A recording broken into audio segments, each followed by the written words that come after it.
Eu não sei vocês, mas desde que eu comecei a ouvir sobre o dízimo, eu sempre ficava me perguntando a mesma coisa.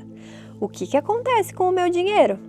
Afinal, depois que fazemos essa doação, para onde vão os dízimos que a gente paga para a igreja? Se essa também é a sua pergunta ou até mesmo a sua preocupação, fica nesse vídeo, porque é sobre isso que nós vamos falar hoje.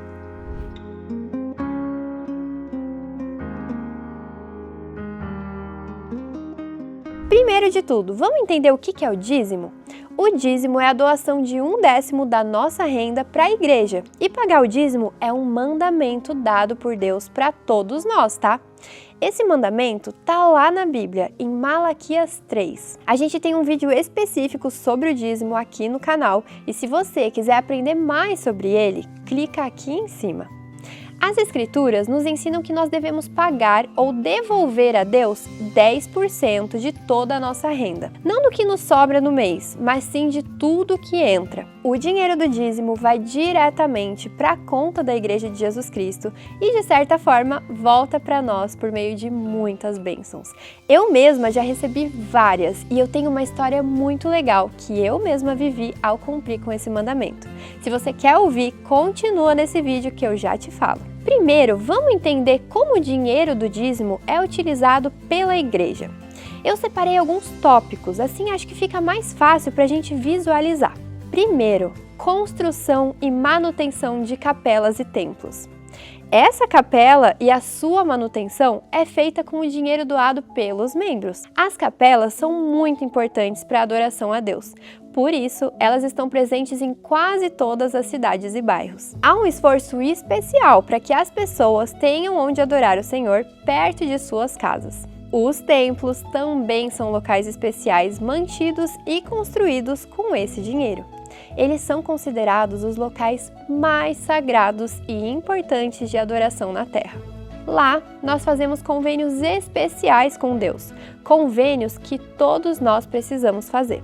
Por isso, a igreja tem se esforçado para aumentar a quantidade de templos ao redor do mundo. Segundo, história da família. A história das nossas famílias e a genealogia são também muito importantes para a igreja. O dinheiro do dízimo é utilizado em novas tecnologias, no desenvolvimento do site familysearch.org, assim como parcerias com outras empresas do ramo. Tudo isso para facilitar a pesquisa para quem utiliza o sistema e ajudar as pessoas a conseguirem encontrar a história de suas famílias. Terceiro, impressão e distribuição de materiais. Quando alguém recebe um exemplar do Livro de Mórmon, normalmente não precisa pagar por ele. Essa é uma das coisas em que o dinheiro do dízimo é gasto. Impressão e distribuição de livros de Mórmon, manuais da igreja, panfleto, guias, gravuras e revistas. Todas essas coisas muitas vezes são presenteadas para as pessoas que estão conhecendo a igreja. Quarto, manutenção e desenvolvimento dos aplicativos da igreja. Com a modernização crescente e o uso da internet e dos smartphones, a igreja criou aplicativos de escrituras e manuais da igreja. Tudo isso para facilitar a nossa interação e o nosso acesso aos materiais da igreja. Quinto, programa missionário. Existem milhares de missionários ao redor do mundo e os recursos necessários para que o seu foco seja somente compartilhar o evangelho são custeados pelo dinheiro do dízimo. Transporte, aluguel, alimentação, moradia dos missionários e etc. Sexto, educação. A Igreja de Jesus Cristo acredita no poder do conhecimento e da educação. Por isso, investe muito em cursos de capacitação, autossuficiência e até mesmo em universidades. A igreja subsidia universidades para que as taxas e mensalidades sejam mais baratas, para que as pessoas possam estudar e mudar de vida. Sétimo, ajudar os pobres e necessitados.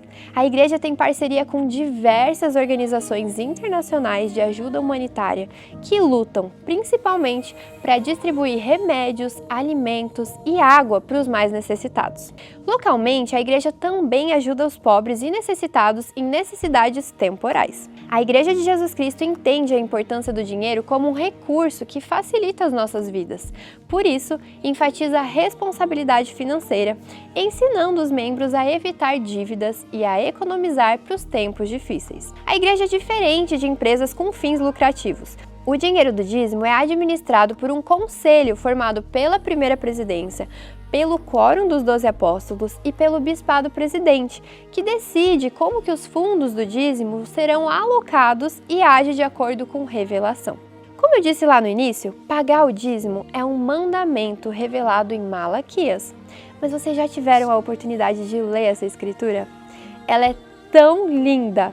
Olha só o que diz: trazei todos os dízimos à casa do tesouro, para que haja mantimento na minha casa. E provai-me nisto, diz o Senhor dos Exércitos, se eu não vos abrir as janelas do céu e não derramar sobre vós uma bênção tal, até que não haja mais lugar para recolherdes. Uau! Que promessa! Se nós pagamos o dízimo, Deus abre as janelas dos céus. Eu tenho um testemunho muito forte sobre isso. Lembra que eu disse no início do vídeo que eu tinha uma experiência com o dízimo? Eu vou te contar agora. Mas antes, se você gostou desse vídeo até aqui e até mesmo descobriu coisas que você não sabia, não se esquece de curtir e se inscrever no nosso canal, viu? E vamos para minha experiência então. Em 2020, a situação financeira lá em casa não estava muito fácil. Os meus pais eram divorciados na época e eu morava com a minha mãe. E como autônoma, as coisas no trabalho dela também não estavam muito fáceis. Eu me lembro de nós estarmos num restaurante do lado de casa almoçando um dia, quando eu e ela tivemos essa conversa sobre como seria um mês desafiador. Na época eu fazia estágio em uma agência de publicidade e apesar de eu estar empregada, sabem como que é salário de estagiário, né? Menos que um salário mínimo.